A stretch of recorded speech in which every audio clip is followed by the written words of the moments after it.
जी कैफ 3 आज के लेक्चर का आगाज करते हैं।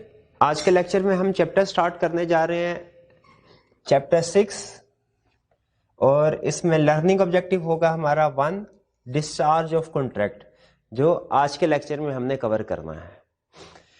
डिस्चार्ज ऑफ कॉन्ट्रैक्ट का मतलब क्या है, पहले इसका मीनिंग समझ लीजिए। डिस्चार्ज का मतलब है कोई भी कॉन्ट्रैक्ट टर्मिनेट होना, खत्म होना, यानी उसमें जो पार्टीज के राइट्स एंड लायबिलिटीज थे अंडर कॉन्ट्रैक्ट, वो जब खत्म हो जाए, एंड हो जाए, उसे हम कहते हैं डिस्चार्ज ऑफ कॉन्ट्रैक्ट।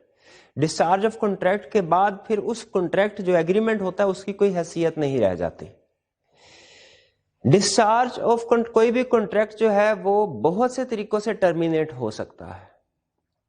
हम आज के लेक्चर में 1 बाय 1 वो सारे modes of discharge of contract पढ़ेंगे और फिर उनका इफेक्ट पढ़ेंगे कि उनका इफेक्ट क्या होता है पार्टीज के ऊपर। सबसे पहला जो मोड ऑफ डिस्चार्ज है वो है बाय परफॉर्मेंस। बाय परफॉर्मेंस का मतलब यह है कि जो भी पार्टीज थी कॉन्ट्रैक्ट की, दोनों पार्टीज अपना अपना प्रॉमिस पूरा कर दें, यानी जिसने जो काम करना था वो कर दे। एक बंदे ने दूसरे को गाड़ी देनी थी, दूसरे बंदे ने पहले को पैसे देने थे, गाड़ी वाला गाड़ी दे दे, पैसे वाला पैसे दे दे, परफॉर्मेंस हो गई। तो जब कॉन्ट्रैक्ट में दोनों पार्टीज अपना अपना प्रॉमिस परफॉर्म कर देती हैं तो इसे कहते हैं हम, ये डिस्चार्ज बाय परफॉर्मेंस है।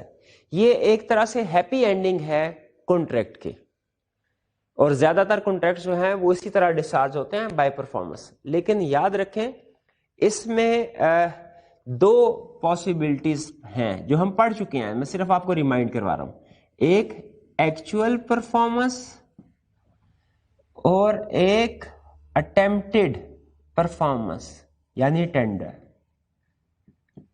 ठीक, एक्चुअल परफॉर्मेंस हो तो contract happy and, attempted performance हो, दूसरी पार्टी एक्सेप्ट ना करे तो फिर थोड़ी सी प्रॉब्लम होती है। लेकिन इस सिचुएशन में क्या करना है, हम पहले ऑलरेडी पढ़ चुके हैं परफॉर्मेंस ऑफ कॉन्ट्रैक्ट में। तो पहला mode of discharge of contract है बाय परफॉर्मेंस। दूसरा क्या है, bye mutual agreement. Mutual agreement का मतलब यह है कि पार्टीज जो प्रोमिसर और प्रोमिस आपस में एक एग्रीमेंट के जरिए से तय कर लें कि अब हमने ये कॉन्ट्रैक्ट खत्म करना है, यानी वो परफॉर्म नहीं हुआ पूरे का पूरा जैसा एग्री हुआ था। इस परफॉर्मेंस में तो नॉर्मली ये होता है ना कि जो चीज भी तय हुई थी कॉन्ट्रैक्ट के मुताबिक दोनों पार्टीज वो एग्जीक्यूट कर दें, कंप्लीट कर लें। यहां पे जो तय हुआ था वो तो नहीं हो रहा, लेकिन पार्टीज के आपस के म्यूचुअल अंडरस्टैंडिंग से कॉन्ट्रैक्ट को खत्म कर दिया जाता है। इसमें बाय म्यूचुअल एग्रीमेंट कौन से केसेस है जिनमें कॉन्ट्रैक्ट डिस्चार्ज हो सकता है। एक है अल्टरेशन। अल्टरेशन का मतलब यह है कि जो कॉन्ट्रैक्ट की टर्म्स हैं उनमें चेंज कर दिया जाए। जैसे फर्ज कीजिए पहले एग्री हुआ था कि गाड़ी जो है वो 10 लाख में सेल की जाएगी, बाद में पार्टीज ने आपस में म्यूचुअल अंडरस्टैंडिंग से तय किया कि 10 नहीं अब 8 लाख में सेल होगी, तो ये अल्टरेशन है।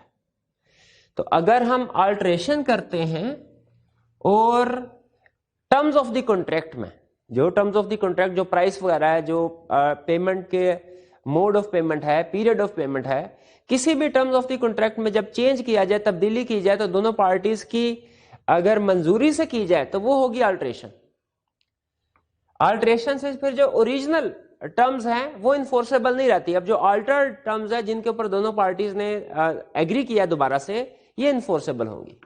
और याद रखिए अल्टरेशन में पार्टीज सेम रहती हैं, दोनों पार्टी, प्रोमिसर भी वही, प्रोमिसी भी वही, सिर्फ terms of the contract change हुई। अल्टरेशन से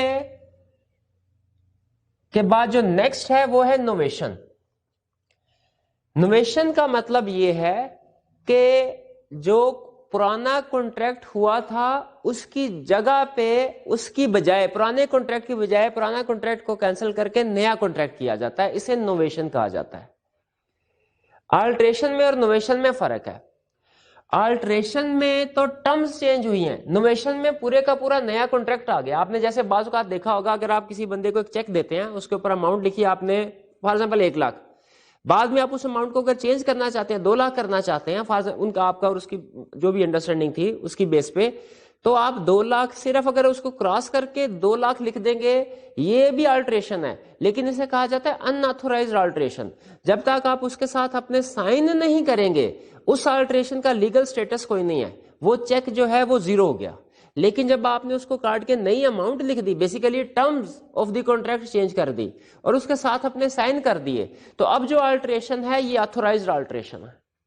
तो इसी तरह अगर एग्जिस्टिंग कॉन्ट्रैक्ट की टर्म्स को चेंज कर दिया जाए और दोनों पार्टीज एग्री कर ले, साइन कर ले, वो है अल्ट्रेशन। लेकिन अगर एग्जिस्टिंग कॉन्ट्रैक्ट को खत्म कर दिया जाए, उसकी जगह पे नया कॉन्ट्रैक्ट लिखा जाए, ये नोवेशन कहलाएगा। नोवेशन से पुराना कॉन्ट्रैक्ट जो है वो खत्म हो जाता है। नोवेशन में parties to the contract same भी रह सकती हैं, लेकिन अक्सर चेंज हो जाती हैं। फॉर एग्जाम्पल, अगर ए ने बी से पैसे लेने थे, बी मिडल पार्टी है, बी ने ए से पैसे लेने थे और बी ने सी को पैसे अदा करने थे। अब बी का ए के साथ एग्रीमेंट हुआ और बी का सी के साथ भी फॉर एग्जाम्पल एग्रीमेंट हुआ। अब अगर बी ए और सी को ये कहता है कि ऐसा करो, तुम दोनों आपस में डायरेक्ट हो जाओ, मैं दरमियान से निकल जाता हूं, ए से कहता है कि भाई तुमने मुझे पैसे देने के बजाय सी को देने हैं, और सी को कहता है कि तुमने मेरे से पैसे लेने के बजाय ए से लेने हैं, तो जब ये इन दोनों का आपस में कॉन्ट्रैक्ट हो जाता है तो ये एक नया कॉन्ट्रैक्ट बनेगा। इस नए कॉन्ट्रैक्ट की वजह से जो पुराना कॉन्ट्रैक्ट बी का ए के साथ या सी के साथ हुआ था वो खत्म हो जाएगा। ये नोवेशन कहलाता है। नोवेशन में याद रखें, कॉन्ट्रैक्ट भी नया और नॉर्मली पार्टीज भी नहीं होती हैं। पुरानी सेम पार्टीज भी हो सकती हैं, लेकिन नॉर्मली न्यू पार्टीज होती हैं। जबकि अल्ट्रेशन में पार्टीज हमेशा सेम रहती हैं जो पहले थी। अल्ट्रेशन छोटी मोटी तब्दीली करना कॉन्ट्रैक्ट में, नोवेशन पूरे का पूरा कॉन्ट्रैक्ट ही नया बनाना। रिसियन, रिसियन का मतलब यह है कि आप किसी भी जो कॉन्ट्रैक्ट है उसको कैंसिल कर देते हैं। इसमें किसी विदाउट न्यू कॉन्ट्रैक्ट किसी किस्म का कोई नया कॉन्ट्रैक्ट नहीं होता।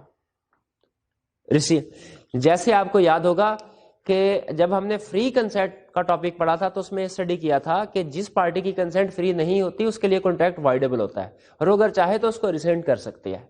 तो अगर कोई पार्टी रिसेंड करती है यानी रिसियन, तो इसका मतलब है वो कॉन्ट्रैक्ट कैंसिल हो गया, अब वो खत्म कॉन्ट्रैक्ट। तो ये भी एक mode of discharge of contract है। फिर रिमिशन, रिमिशन का मतलब ये है कि अगर एक पार्टी ने दूसरी पार्टी को 10 लाख रुपए अदा करने थे, अब दूसरी पार्टी ये कहती है अच्छा यार इतना अर्सा हो गया तुमने मुझे पैसे नहीं दिए, अगर तुम 1 महीने के अंदर अंदर पैसे दे दो तो 8 लाख दे दो, मैं 8 लाख में फुल सेटलमेंट कर लेता हूं। तो दूसरी पार्टी जब 8 लाख अदा कर देगी तो पार्शियल हो क्या रहा है बेसिकली कि फुल पेमेंट की बजाय लेसर अमाउंट को एक्सेप्ट किया जा रहा है। अगर लेसर अमाउंट को इन फुल सेटलमेंट एक्सेप्ट कर लिया जाए तो वो भी वैलिड है, कॉन्ट्रैक्ट डिस्चार्ज हो जाता है। इसको कहते हैं रिमिशन। रिमिशन जी बिल्कुल, जैसे डिस्काउंट वगैरह होते हैं, बिल्कुल एक तरह से वो डिस्काउंट दे दिया उसने। और तीसरा वेवर। वेवर और रिमिशन में फर्क है। जैसे अल्ट्रेशन और नोवेशन में मैंने आपको फर्क बताया ना, अल्ट्रेशन में न्यू टर्म्स एग्री होती हैं, पार्टी सेम है। नोवेशन में कॉन्ट्रैक्ट ही नया होता है और बाज़ औक़ात पार्टीज भी चेंज हो जाती है, पार्टी सेम भी हो सकती हैं, चेंज भी हो सकती हैं। रिमिशन और वेवर में फर्क यह है कि रिमिशन का मतलब यह है कि पार्शियल पेमेंट को एक्सेप्ट करके लेसर अमाउंट को फुल सेटलमेंट कर दे। वेवर का मतलब है कि सारे का सारा लोन ही माफ कर दिया, जो भी उस बंदे ने प्रॉमिस पूरा किया हुआ था करने का, उसे कहा चलो सारे कुछ भी ना करो तुम। अगर सारे का सारे पैसे ही फॉर एग्जांपल माफ कर दिए जाए, ये वेवर कहलाता है। वेवर एक्सट्रीम शक्ल है रिमिशन की। रिमिशन में एक पार्शियल सिर्फ जो है लेसर अमाउंट यानी कुछ ना कुछ अमाउंट रिसीव की जाती है रिमिशन में। वेवर में कोई अमाउंट रिसीव नहीं की जाती। इसे कहते हैं कंप्लीट अबेंडनमेंट ऑफ राइट, पूरे का पूरा राइट ही छोड़ दिया। और फिर एक और है प्रोमिसेस, निग्लेक्ट और रिफ्यूजल। अगर प्रोमिसी रिफ्यूज कर दे, निग्लेक्ट कर दे, ठीक है, जो प्रोमिसर है, प्रोमिसर निग्लेक्ट कर दे,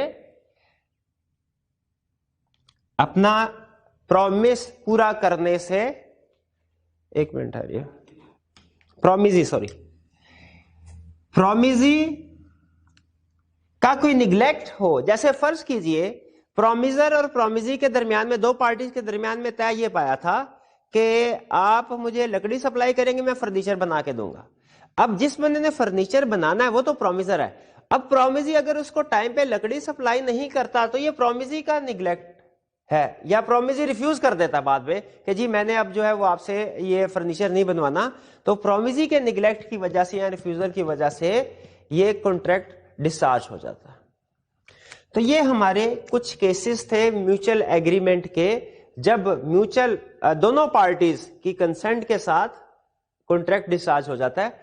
इसमें कुछ एग्जांपल आपको ऐसे लगेंगे जिसमें आपको लगेगा कि म्यूचुअल एग्रीमेंट तो नहीं है, लेकिन चूंकि दोनों पार्टीज इन्वॉल्व होती हैं इसलिए उसे इस कैटेगरी में क्लासिफाई कर दिया जाता है। जैसे फॉर एग्जांपल मैं अगर सोचूं तो मुझे प्रोमिस, निगलेक्ट या रिफ्यूजल जो है वो इस कैटेगरी में फिट होती महसूस नहीं होती, लेकिन चूंकि देखिए हमने आईकेएप की बुक को फॉलो करना होता है, तो जिस तरीके से उसने क्लासिफिकेशन जहां पे फिट किया है हमने भी उसको उसी तरीके से लेके चलना होता है। तो ये सारे केसेस हैं हमारे discharge of contract by mutual agreement के। आगे चलते हैं, bye operation of law. Operation of law का मतलब क्या होता है कि किसी लीगल रीजंस की वजह से कॉन्ट्रैक्ट डिस्चार्ज हो जाए, जिसकी बड़ी जो एग्जांपल्स होती हैं वो है डेथ और इंसॉल्वेंसी। अगर किसी पार्टी की डेथ हो जाए और वो कॉन्ट्रैक्ट ऐसा था जो पर्सनल नेचर का था, पर्सनल नेचर का कॉन्ट्रैक्ट है और किसी की डेथ हो जाए, आपको पता है पर्सनल नेचर का कॉन्ट्रैक्ट उसी पार्टी ने परफॉर्म करना आता है, उसके राइट्स और लायबिलिटीज जो हैं वो आगे डेलीकेट या साइन नहीं होते। तो पर्सनल नेचर का कॉन्ट्रैक्ट था, जिस पार्टी ने एग्री किया था उसकी डेथ हो गई, कॉन्ट्रैक्ट डिस्चार्ज हो गया, और ये बाय ऑपरेशन ऑफ लॉ। फिर इसी तरह इंसॉल्वेंसी, अगर कोई बंदा इंसॉल्वेंट हो गया, अब जो बंदा इंसॉल्वेंट कोर्ट की तरफ से डिक्लेयर कर दिया जाता है, अब वो कोई सेल परचेज नहीं कर सकता, उसकी जितने भी प्रॉपर्टी है ना वो सेल कर सकता है ना परचेज कर सकता है। उसके बिहाफ पे जो ऑफिशियल असाइनी या रिसीवर अपॉइंट किया जाता है कोर्ट की तरफ से, वो सारी सेल परचेज करता है। तो इस इंसॉल्वेंसी के केस में भी जो इंसॉल्वेंट बंदे के कॉन्ट्रैक्ट उसने किए होंगे पास में दूसरे लोगों के साथ, अब उसकी कोई लायबिलिटी नहीं रही, उसकी लायबिलिटी खत्म हो गई, डिस्चार्ज हो गए कॉन्ट्रैक्ट। अब वो जो ऑफिशियल असाइनी या रिसीवर है वो देखेगा उन सारे कॉन्ट्रैक्ट्स को। अनऑथोराइज्ड मटेरियल अल्टरेशन, अब देखिए अगर तो अल्टरेशन ऑथोराइज थी तो वो ये म्यूचुअल एग्रीमेंट में आएगा, और अगर अनऑथोराइज थी, जैसे फर्ज कीजिए कि मैंने चेक किसी दूसरी पार्टी को दिया और उसने मेरी इजाजत के बगैर उसके आगे एक जीरो एक्स्ट्रा लगा दिया, अब ये अनऑथोराइज्ड अल्टरेशन है। अनऑथोराइज्ड अल्टरेशन से कॉन्ट्रैक्ट बिल्कुल खत्म हो जाता है। यानी अगर फर्ज कीजिए कॉन्ट्रैक्ट की एक ओरिजिनल कॉपी है और एक बंदे ने, एक पार्टी ने अपने पास फोटो कॉपी रखी, दूसरे ने ओरिजिनल रखा, अब जाहिर है कोर्ट में जब केस जाएगा तो ओरिजिनल को सामने रखा जाएगा।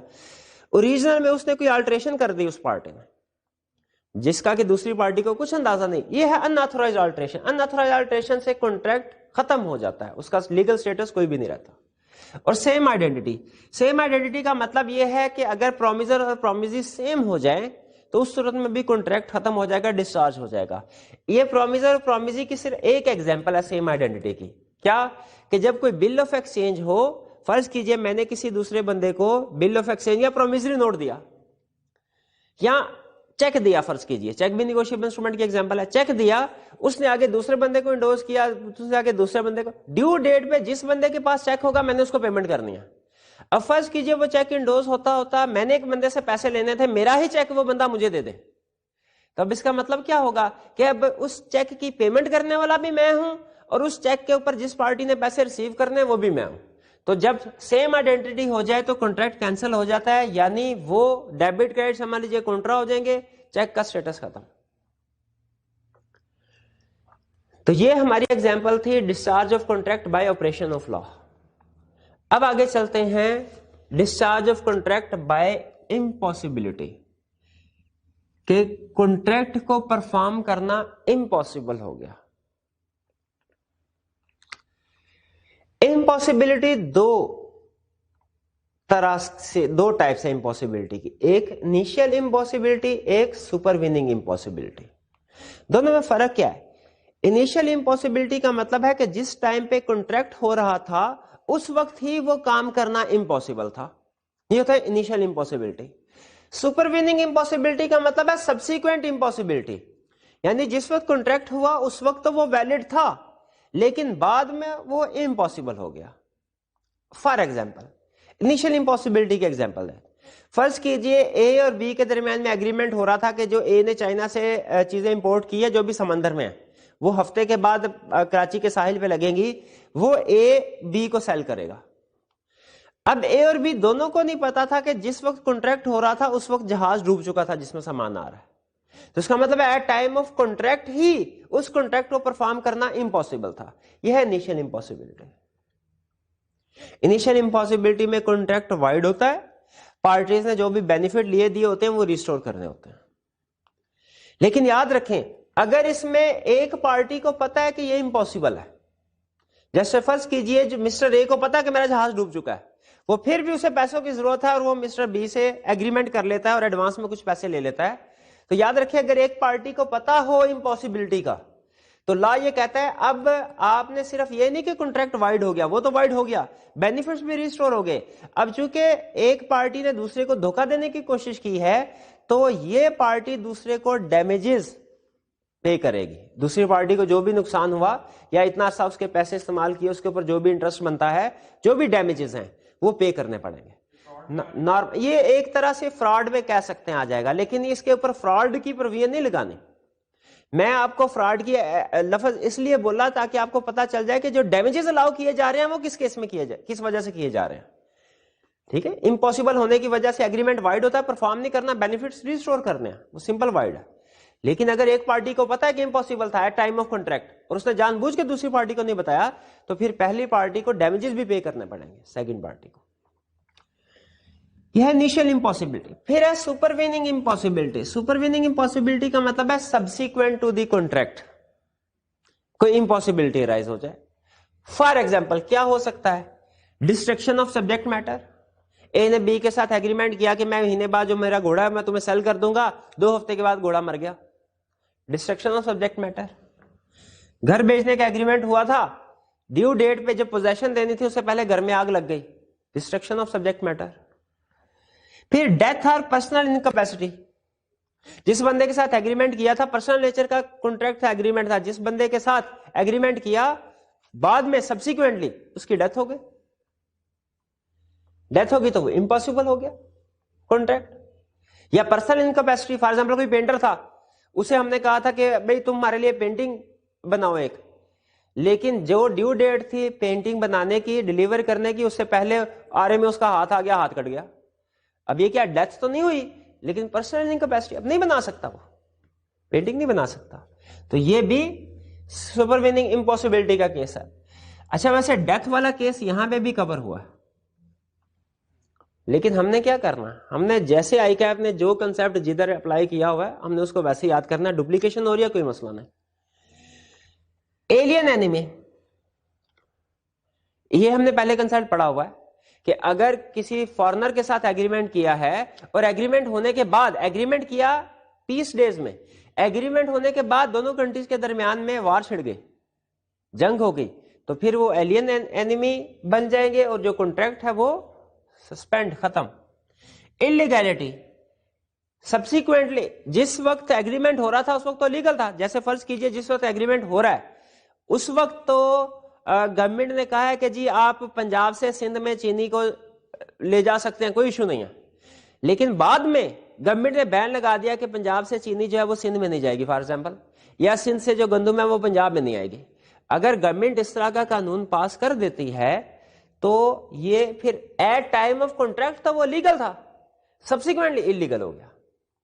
पार्लियामेंट ने कोई एक्ट पास कर लिया गवर्नमेंट ने, उसकी वजह से, तो ये भी सुपरवीनिंग इम्पॉसिबिलिटी की वजह से कॉन्ट्रैक्ट खत्म, अब कॉन्ट्रैक्ट परफॉर्म नहीं करना। और non existence of particular necessary state. Non existence of particular necessary state का मतलब क्या? फर्ज कीजिए 14 अगस्त है, हमने फैसला किया कि हम जाके उधर जो है वो गवर्नमेंट की तरफ से जो भी परेड वगैरह का अरेंजमेंट है वो इस्लामाबाद में जाके वो देखेंगे। हमने इस्लामाबाद के होटल में बुकिंग करवा ली फोन करके कि सर हम 13 अगस्त को आएंगे और 13, 14, 15 ये 2-3 दिन स्टे करेंगे, और बता दिया उसको कि किस वजह से, कि परेड देखनी है हमने गवर्नमेंट की। पता चला 12 तारीख को कोई सानहा ऐसा हुआ जिसकी वजह से गवर्नमेंट ने सारी तकरीबात मनसूख कर दी। अब क्या हमारा होटल वाले के साथ जो कॉन्ट्रैक्ट है वो वैलिड है कि नहीं? ये डिपेंड करता है कि क्या आपने होटल वाले को ये बता दिया था कि आप किस पर्पस के लिए आ रहे हैं इस्लामाबाद। अगर आपने बता दिया था तो इसका मतलब यह है कि परेड होना एक नेसेसरी स्टेट ऑफ कंडीशन थी इस कॉन्ट्रैक्ट के परफॉर्म करने के लिए। जब वो नेसेसरी कंडीशन ही नहीं रही तो अब आपके लिए भी इस कॉन्ट्रैक्ट को पूरा करना लाजमी नहीं है, ये कॉन्ट्रैक्ट इम्पॉसिबल हो गया। अब आपके लिए 13 अगस्त को जाके होटल में स्टे करना लाजमी नहीं, और ना ही होटल वाला आपके खिलाफ कोई केस कर सकता है। ठीक है। सुपरवीनिंग इम्पॉसिबिलिटी का फायदा ये होता है कि इसमें पार्टीज को कॉन्ट्रैक्ट भी परफॉर्म नहीं करना पड़ता और उन्हें किसी किस्म के डैमेजेस भी पे नहीं करने पड़ते, क्योंकि इसमें उनका कसूर नहीं है।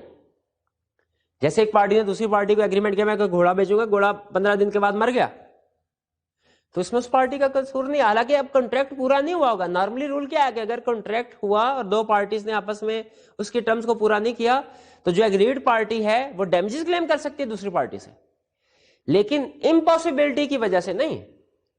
क्यों? क्योंकि सुपरवीनिंग इम्पॉसिबिलिटी के जो केसेस है ना, ये इसमें आप नोट कीजिए उस पार्टी की अपनी गलती नहीं है।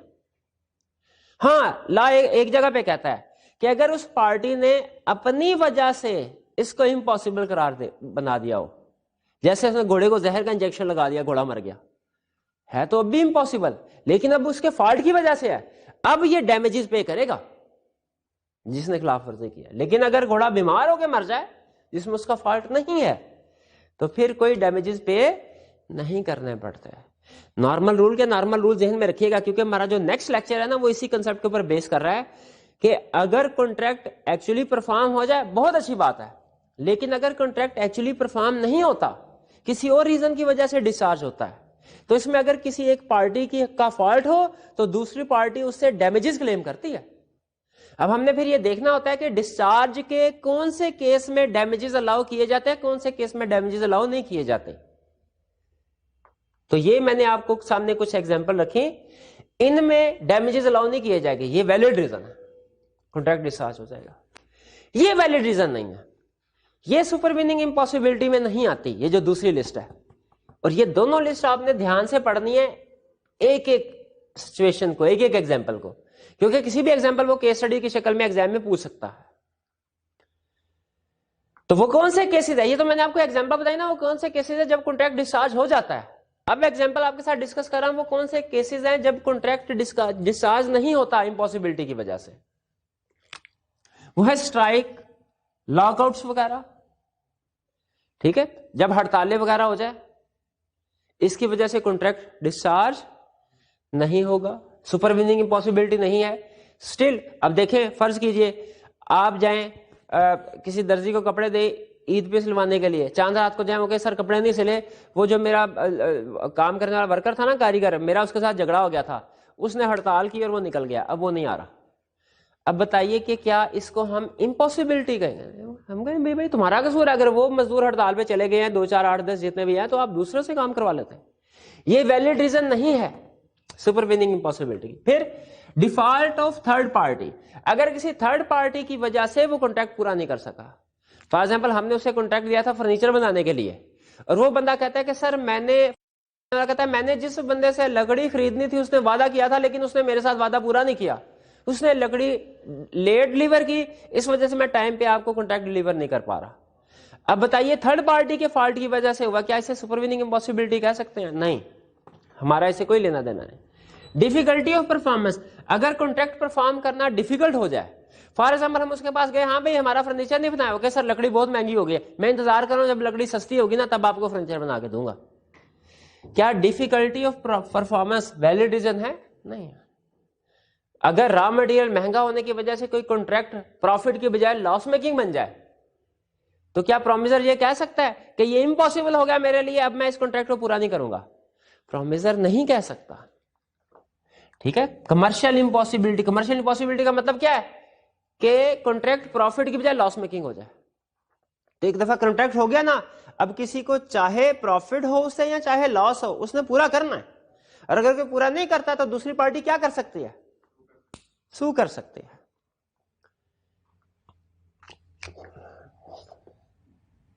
फिर आगे चलते हैं। पार्शियल इम्पॉसिबिलिटी कहता है अगर कोई एक कॉन्ट्रैक्ट है उसमें कोई 3 4 मटेरियल फॉर एग्जांपल यूज होने हैं, और एक मटेरियल जो है उस पे बैन लग गया, 3 4 डिलीवरी देनी थी, तो पार्शियल यानी छोटा सा हिस्सा अगर इम्पॉसिबल हो जाए तो पूरे का पूरा कॉन्ट्रैक्ट उसकी वजह से इम्पॉसिबल नहीं होगा। ये पार्शियल इम्पॉसिबल। तो ये वो केसेस है जब कोई भी कॉन्ट्रैक्ट इम्पॉसिबल नहीं होगा, डिस्चार्ज नहीं होगा ड्यू टू सुपरवीनिंग इम्पॉसिबिलिटी। आपके लिए सबसे अहम आज के लेक्चर में सबसे अहम जो लिस्ट है वो ये वाली लिस्ट है, सुपरवीनिंग इम्पॉसिबिलिटी की। याद करने के हवाले से ये वाली लिस्ट है। ये कह सकते हैं जो हमारे कंट्रोल में नहीं होते वो कॉन्ट्रैक्ट स्टार्ट हो जाते हैं। देखिए, कंसेप्ट समझने के लिए, कंसेप्ट बिल्ड करने के लिए आप कह सकते हैं कि जिनमें एक पार्टी का अपना डिफॉल्ट नहीं है, वो उसके कंट्रोल में नहीं है, तो वो तो सुपरवीनिंग इम्पॉसिबिलिटी में आ सकते हैं। लेकिन जिसमें उसका अपना कंट्रोल होता है, ठीक है, तो वो सुपरवीनिंग इम्पॉसिबिलिटी में नहीं आते। समझने की हद तक कह सकते हैं, एग्जाम में ऐसे हरगिज नहीं लिखना। एग्जाम में आपने ये स्पेसिफिक लिस्ट प्रोड्यूस करनी होगी, और ये बार बार वो केस स्टडी में पूछता है। ये खासतौर पे ये कमर्शियल इम्पॉसिबिलिटी वाला पॉइंट कि आपने एग्रीमेंट कर लिया, उसके बाद प्राइसेस बढ़ गई, अब आपके लिए कॉन्ट्रैक्ट नॉन प्रॉफिटेबल हो गया, क्या ये डिस्चार्ज हो गया? हम कहते हैं नहीं डिस्चार्ज हुआ, पूरा करना है, नहीं पूरा करेंगे तो अगली पार्टी डैमेजेस क्लेम कर सकती है। आगे लैप्स ऑफ टाइम। देखिए, एक एक्ट है लिमिटेशन एक्ट, वो ये बताता है कि जब कॉन्ट्रैक्ट होता पार्टीज के दरमियान में, तो कुछ स्पेसिफिक टाइप के कॉन्ट्रैक्ट है जिनको पूरा करने के लिए उसने टाइम पीरियड बताया हुआ है। उस टाइम पीरियड में उस कॉन्ट्रैक्ट को पूरा करना लाजमी होता है, वरना वो एक्सपायर हो जाता है। फॉर एग्जांपल, लिमिटेशन एक्ट में लिखा है अगर आपने किसी से पैसे वसूल करने हैं ना, उनको ड्यू डेट पे पैसे नहीं देता, उसके बाद आपके पास 3 साल का पीरियड है, या तो 3 साल के अंदर उससे पैसे रिकवर करवा ले, या उसके खिलाफ कोई ना कोई लीगल एक्शन ले, या नया एग्रीमेंट करवा लें, जो भी आप मुनासिब समझते हैं। अगर 3 साल गुजर गए और आपने उससे पैसे रिकवर नहीं करवाए, 3 साल बाद ये एग्रीमेंट एक्सपायर हो जाएगा। अब आप लीगली इस एग्रीमेंट की बेस पे कोई एक्शन नहीं ले सकते। जैसे मैं आपको उधार में 10 लाख रुपए दूं फॉर एग्जांपल, और आप एग्रीमेंट कर लें कि आपने 2 महीने के बाद मुझे 10 लाख रुपए वापस करेंगे। 2 महीने गुजर गए, 10 लाख वापस नहीं किए। अब आप मुझे वादे पे वादा कर रहे हैं, 6 महीने गुजर गए, साल गुजर गए, 2 साल गुजर गए, 3 साल गुजर गए ना। अब मैं 3 साल के बाद तंग आके अब मैं कहता हूं नहीं मैंने आपके खिलाफ केस करना है, ला कहता है नहीं अब हमारे पास ना आना। क्यों? 3 साल गुजर गए। लिमिटेशन एक्ट में ये पीरियड रखा हुआ है, ठीक है। तो टाइम गुजर जाए तो वो कॉन्ट्रैक्ट भी खत्म। फिर ब्रीच ऑफ कॉन्ट्रैक्ट, ये भी इंटरेस्टिंग, ये भी अहम कंसेप्ट है। आज के लेक्चर में सबसे अहम 2 कंसेप्ट थे, एक लिस्ट सुपरवीनिंग इम्पॉसिबिलिटी की, किन केसेस में इम्पॉसिबिलिटी होती है, किन केसेस में सुपरवीनिंग इम्पॉसिबिलिटी नहीं होती, और दूसरा ये जो भी कंसेप्ट मैं डिस्कस करने जा रहा हूं, ब्रीच ऑफ कॉन्ट्रैक्ट। इसमें खास तौर पे एंटीसिपेटरी ब्रीच ऑफ कॉन्ट्रैक्ट है।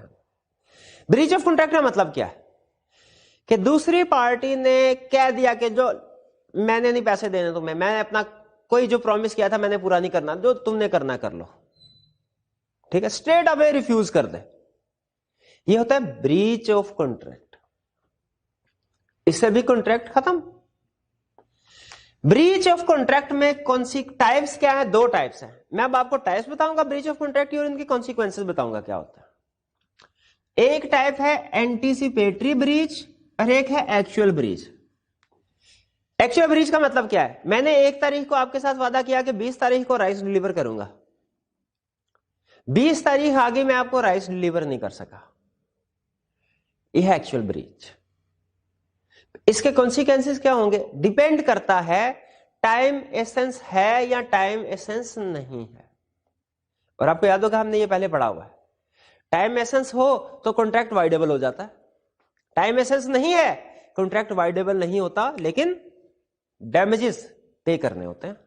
ये हम पहले पढ़ चुके हैं, इसलिए मैं इसके बारे में डिस्कशन नहीं कर रहा दोबारा। हां, इसके ऊपर डिस्कशन कर रहा हूं, एंटीसिपेटरी ब्रीच के ऊपर। एंटीसिपेटरी ब्रीच क्या है? मैंने 1 तारीख को आपके साथ एग्रीमेंट किया कि मैं आपको 20 तारीख को राइस डिलीवर करूंगा। 10 तारीख को मैंने आपको फोन करके कह दिया सर सॉरी 20 तारीख को मैं आपको राइस डिलीवर नहीं कर सकूंगा क्योंकि राइस मेरे गोदाम में पड़े हुए हैं और मेरा एक दूसरी पार्टी के साथ हाई रेट पे एग्रीमेंट हो गया, सॉरी मैं आपको 20 तारीख को डिलीवर नहीं करूंगा। इसे कहते हैं एंटीसिपेटरी ब्रीच। एंटीसिपेटरी ब्रीच क्यों कहते हैं? क्योंकि अभी उसने ड्यू डेट ऑफ परफॉर्मेंस से पहले आपको बता दिया, पहले आपको कि मैं ये कॉन्ट्रैक्ट पूरा नहीं कर सकूंगा। एग्री डेट तो 20 है, कंफर्म तो 20 तारीख को होगा ना, कॉन्ट्रैक्ट पूरा हुआ कि टूटा तो 20 को होगा। उसने पहले से बता दिया कि सर मैं 20 को डिलीवर नहीं कर पाऊंगा आपको, यह है एंटीसिपेटरी ब्रीच, यानी ड्यू डेट ऑफ परफॉर्मेंस से पहले पार्टी दूसरे को कह दे कि मैं परफॉर्म नहीं करूंगा ड्यू डेट पे, यह है एंटीसिपेटरी ब्रीच। एक्चुअल ब्रीच कब होती है?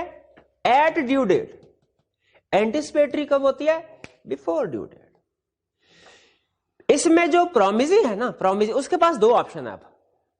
यानी मैं प्रोमिसर था ना, मैंने काम करना था, मैंने आपको फोन करके कह दिया 20 तारीख को डिलीवर नहीं कर सकता। आपके पास दो ऑप्शन है। पहली ऑप्शन, इसको आज ही एज्यूम कर लें कि कॉन्ट्रैक्ट ब्रीच हो गया,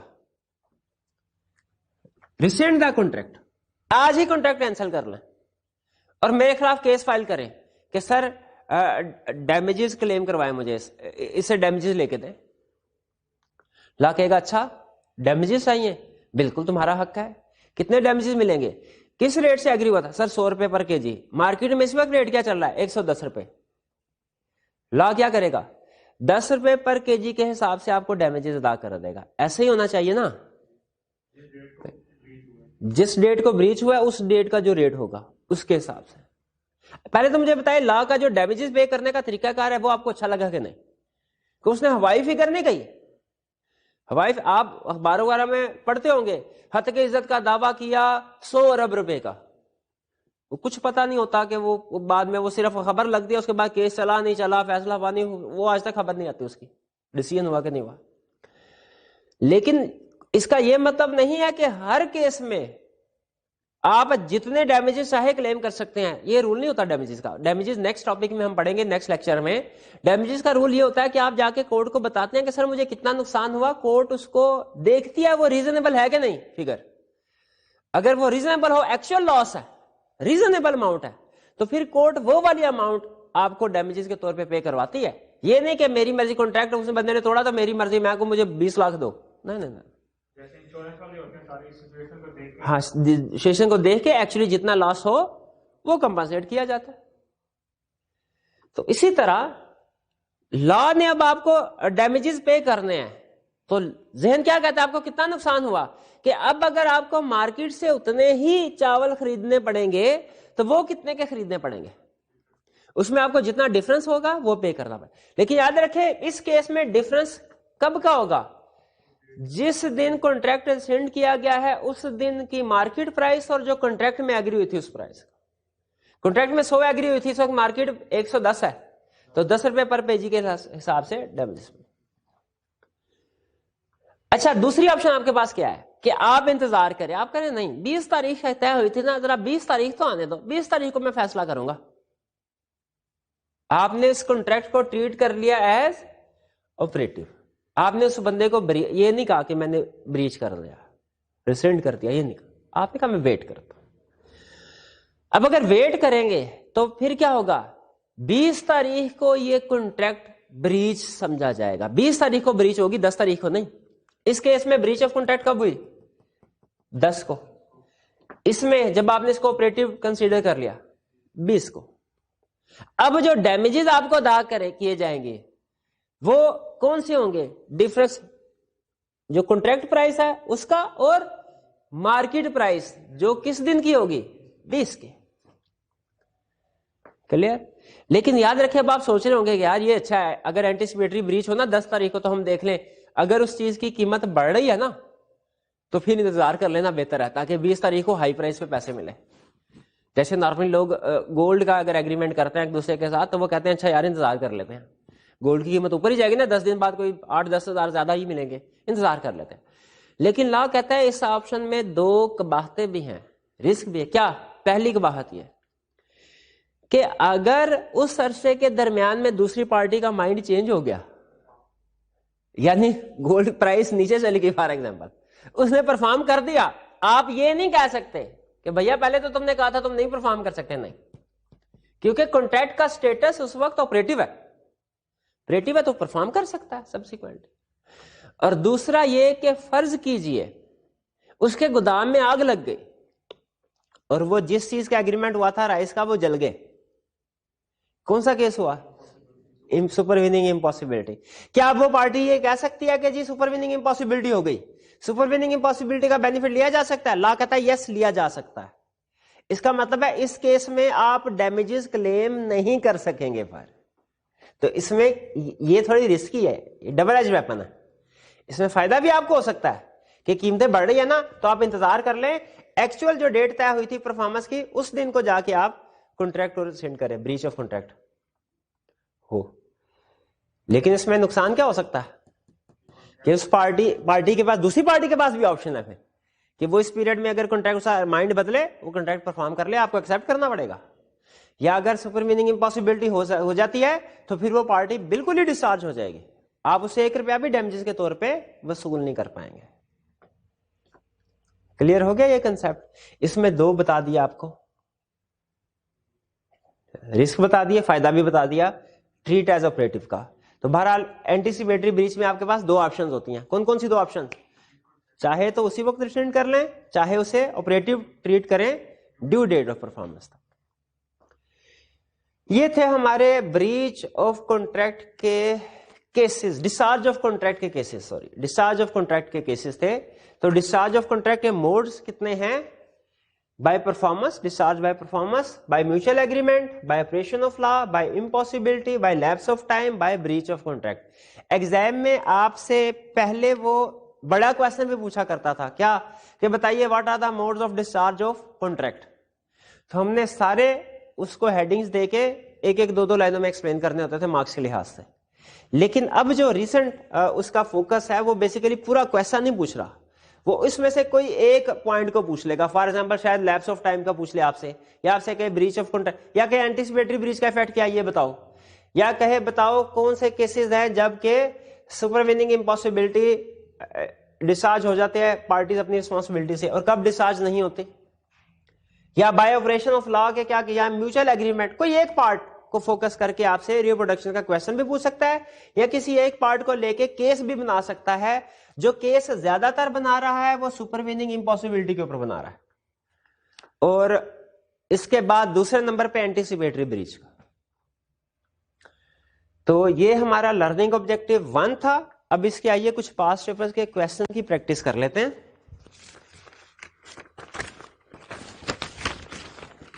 सबसे पहले question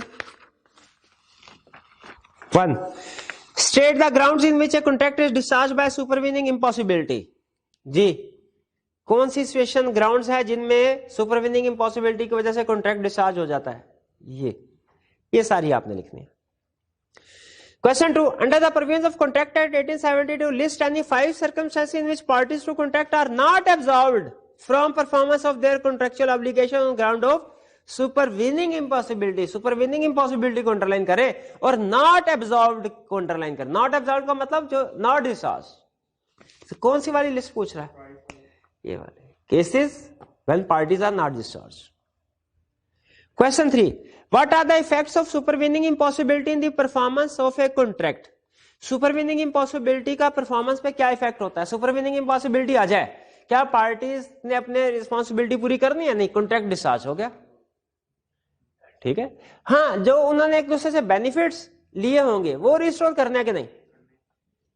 benefits, contract discharge, benefits restore, और डैमेजेस क्लेम नहीं कर सकते प्रोवाइडेड कि वो beyond the control of promisor है इम्पॉसिबिलिटी। यानी इसके मिसाल से हमें क्या नहीं चाहिए, घोड़ा खुद मरा है, उसे जहर का इंजेक्शन नहीं लगाया।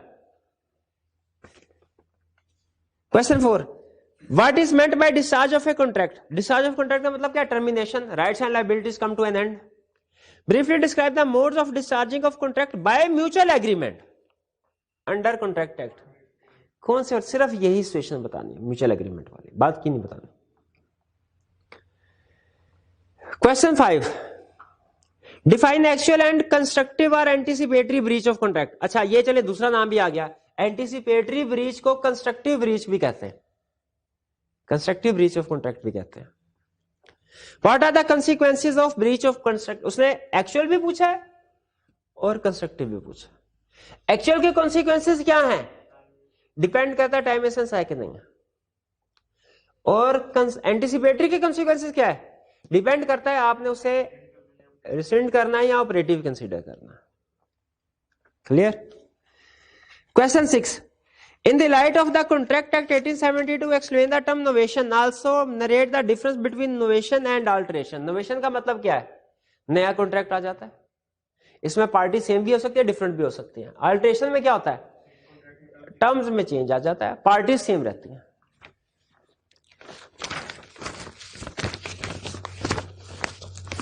अगर मैंने आपको चेक देना है, उसके ऊपर डेट गलत लग गई, मैंने उसको काट के डेट लिखी, साइन कर दी और आपको दे दिया, ये क्या अल्टरेशन या novation?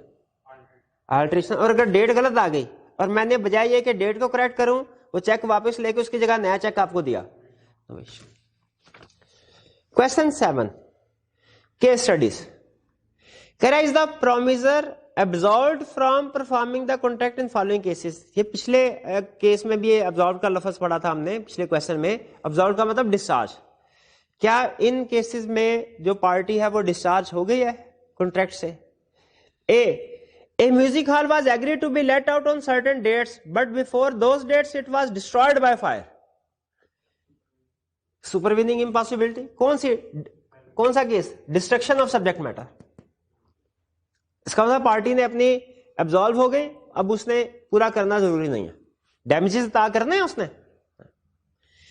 B, an artist undertook to paint a picture for a certain price, but before he could do so, he met with an accident and lost his eyesight.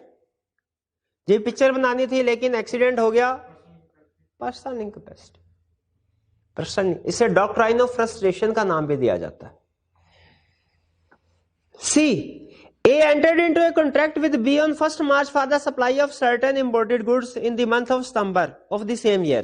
In June, by an act of parliament, the import of such goods was banned. Illegality। ये भी supervening impossibility का case है। Contract खत्म और कोई damages भी अदा नहीं करना। सुपरवेनिंग इम्पॉसिबिलिटी का सबसे बड़ा फायदा यही है, आपको कोई डैमेजेस पे नहीं करना पड़ते, वरना अगर कॉन्ट्रैक्ट टूट जाए तो डैमेजेस पे करने पड़ते हैं। नॉर्मली इन केसेस में भी डैमेजेस पे नहीं करने पड़ते। ये कोई मिसफिट सी एग्जांपल है, पता नहीं बारह उसने क्यों इधर फिट करती है, लेकिन इन केसेस में भी आप देखें, हाँ दोनों का एग्रीमेंट हो गया, शाबाश। आगे चलते हैं next.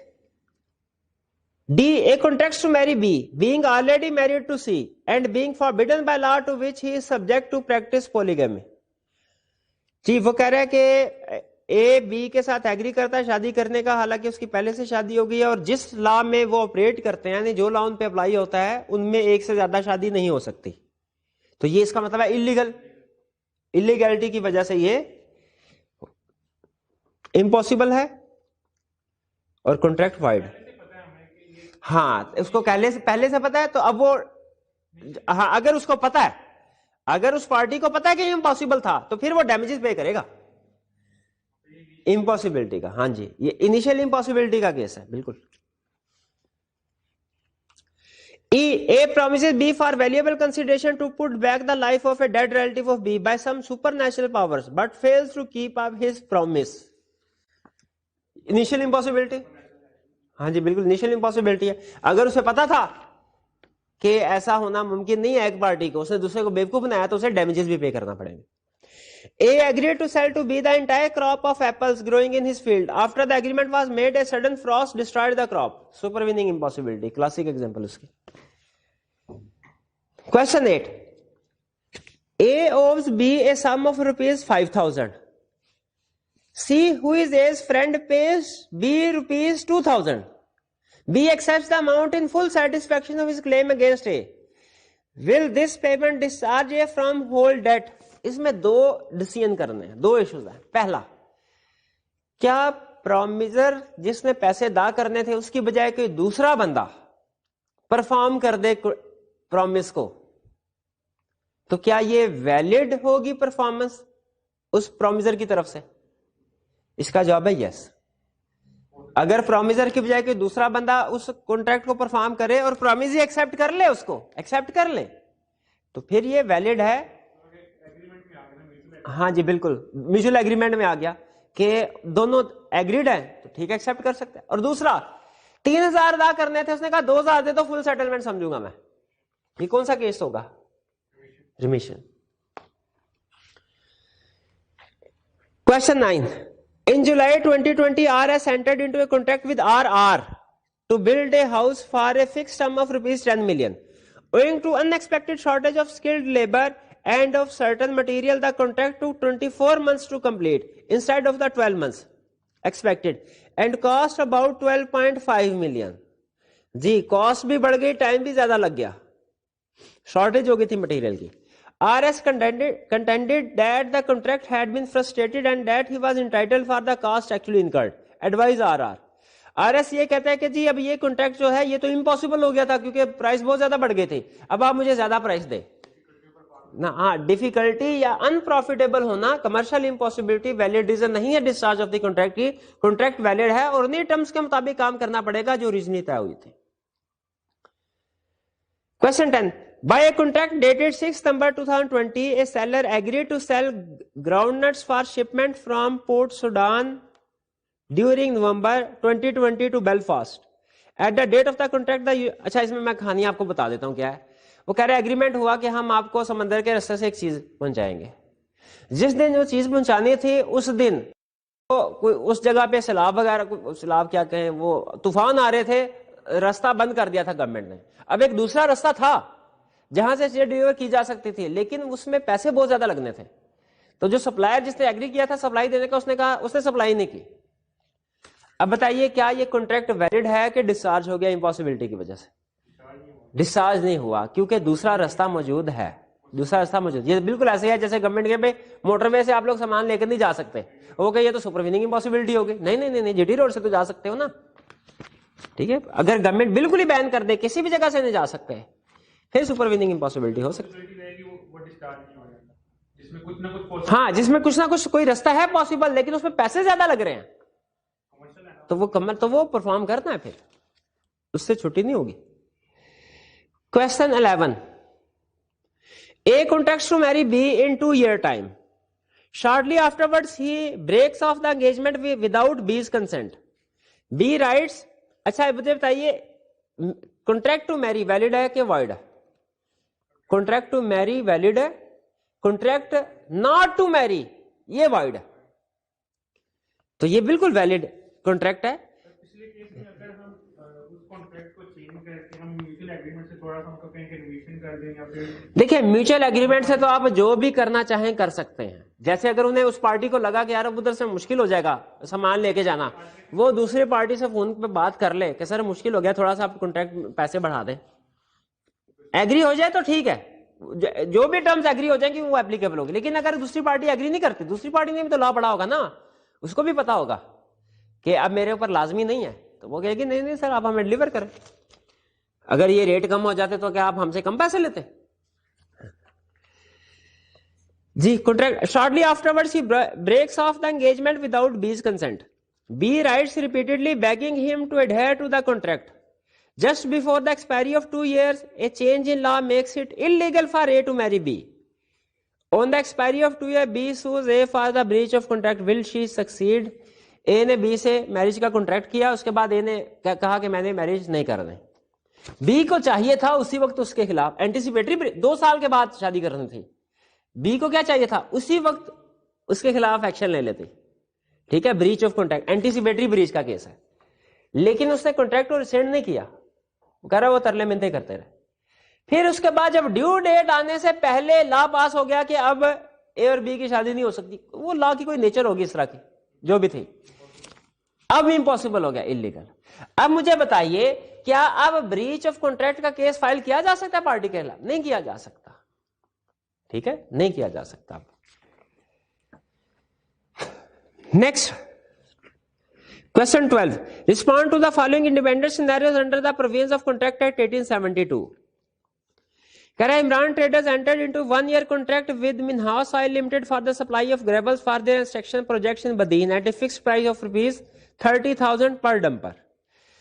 6 months after the contract, the diesel price increased sharply, making it not profitable for Imran traders to continue the supply at agreed price. Diesel की प्राइस बढ़ गई और इमरान ट्रेडर्स के लिए अब एग्रीड प्राइस पे सप्लाई करना नॉन प्रॉफिटेबल हो गया. Therefore, they terminated the contract on ground of impossibility of performance. Describe whether the contract is discharged in the above situation. Contract discharge हुआ? नहीं हुआ. क्यों नहीं हुआ? कमर्शियल इम्पॉसिबिलिटी वैलिड रीजन नहीं है सुपरवीनिंग इम्पॉसिबिलिटी के लिए। आपने को ये इस लिस्ट लाजमी याद करनी होगी, और कौन सा पॉइंट सुपरवीनिंग इम्पॉसिबिलिटी में है कौन सा नहीं है, इसको मिक्स नहीं करना आपने। Question 13, Talib was indebted to Bashir for ₹10,000 on Talib's request Bashir agreed to accept Jahangir as his debtor. Talib ने कहा यार मैंने जहांगीर से पैसे लेने, ऐसा करो मैं जहांगीर से कहता हूं मुझे नहीं डेट तुम्हें दे देगा पैसे, बशीर को ये कह दिया। तो बशीर ने कहा ठीक है मैं तुम्हारी बजाय जहांगीर से पैसे ले लेता हूं। तालिब दरमियान से निकल गया, इन प्लेस ऑफ तालिब। इसका मतलब है अब तालिब दरमियान से निकल गया तो बशीर और जहांगीर के दरमियान में नया कॉन्ट्रैक्ट हो गया, नोवेशन हो गई, शाबाश। अब पुराने कॉन्ट्रैक्ट की कोई टर्म वैलिड रहेगी नहीं। अब आगे कह रहा है Jahangir fail to make payment on due date under the previous contract act 1872 you are required to explain whether Bashir can now demand payment from Talib. अब अगर बशीर को पेमेंट नहीं मिलती जहांगीर से तो वो तालिब से कह सकता है भाई तुम दरमियान में से निकल गए थे, तुमने इस बंदे को मेरे साथ करवाया था फ्रंट पे, तो अब ये बंदा पैसे नहीं दे रहा, अब तुम पैसे दो। क्या तालिब पैसे देगा? ये कौन है वो जो निकला था दरमियान से? हाँ तालिब। क्या तालिब लायबल है पैसे दे? तालिब के कहा नहीं सर ये तो आपने पहले सोचना था जब आप मेरी जगह पे उस पार्टी को एक्सेप्ट कर रहे थे, जब आपका और उस पार्टी का डायरेक्ट कॉन्ट्रैक्ट हो गया उसके बाद मैं निकल गया, अब वो आपको पैसे दे या ना दे ये आपकी लेना देना है, मेरा इससे कोई ताल्लुक नहीं है। हाँ अब ये बेसिकली तालिब तो बिल्कुल दरमियान में से निकल गया, जो बशीर और जहांगीर इन दोनों के दरमियान में ये ब्रीच ऑफ कॉन्ट्रैक्ट का केस होगा। टाइम एसेंस है कि नहीं, बिल्कुल उस लिहाज से वो उसके खिलाफ एक्शन ले सकता। क्वेश्चन 14, लालची लेकिन तालिब के खिलाफ कोई एक्शन नहीं लिया जा सकता। तालिब निकल गया जब कॉन्ट्रैक्ट उन दोनों के दरमियान में हो गया था ना, तालिब दरमियान से निकल गया। तालिब का हो गया नोवेशन और उसके बाद जो एग्रीमेंट हुआ वो ब्रीच ऑफ कॉन्ट्रैक्ट, और इसमें दो कर सकते हैं। तालिब का तो कोई कॉन्ट्रैक्ट ही नहीं हुआ, ये जो नया कॉन्ट्रैक्ट हुआ ना नोवेशन में, नया कॉन्ट्रैक्ट हुआ ये हुआ between Bashir and Jahangir. Bashir and Jahangir, उसमें तालिब का कहीं जिक्र ही नहीं होगा, ठीक है? तालिब उस कॉन्ट्रैक्ट में एक पार्टी नहीं है। 14, Lalchi traders agreed to supply cotton yarn to Farzi textile limited at a fixed price for 1 year. 3 months after the formation of the contract, the price of yarn increased sharply, making it commercially unviable for लालची traders to continue the supply at agreed price. वही prices बढ़ गई, commercial impossibility valid reason नहीं है, लेकिन वो क्या कर रहा है? They terminated a contract on the ground of difficulty और इम्पॉसिबिलिटी ऑफ परफॉर्मेंस। बताइए क्या ये डिस्चार्ज हो गया? Whether the contract would be discharged under the above circumstances? नहीं, कमर्शियल इम्पॉसिबिलिटी वैलिड रीजन नहीं है सब्सिक्वेंट इम्पॉसिबिलिटी में। Second, what would be your decision if लालची traders were importing yarn and government has imposed a ban on its import? अगर import करा था government ban लगा दे, फिर वो सुपरवीनिंग इम्पॉसिबिलिटी का केस है। अब बिल्कुल कॉन्ट्रैक्ट परफॉर्म नहीं किया जाएगा। Question 15, A farmer agrees to sell to B his entire crop of 10 tons of wheat at the rate of 10,000 per ton to be delivered on 20th November. On 1st November, A informs B that he is not going to supply the goods. 1 नवंबर को A ने, हालांकि 20 नवंबर को delivery देनी थी, A ने 1 नवंबर को कह दिया मैं सप्लाई नहीं दे सकता। B decided not to send the contract on 1st November. अब ये एंटीसिपेटरी फ्रीज थी। B ने कौन सी ऑप्शन सेलेक्ट की? ट्रीट एज ऑपरेटिव की, ठीक है? अच्छा, on 1st November and to wait till 20th November. On 19th November the entire crop was destroyed by fire without the fault of either the party. सारी की सारी crop destroy होगी, तूफान आया सारी उसमें डिस्ट्रॉय हो गई ड्यू डेट से पहले। Can be claim damages from farmer in respect of breach of contract? हाँ, अब इम्पॉसिबिलिटी हो गई, अब वो इम्पॉसिबिलिटी का बेनिफिट ले सकता है, अब डैमेजेस क्लेम नहीं हो सकते।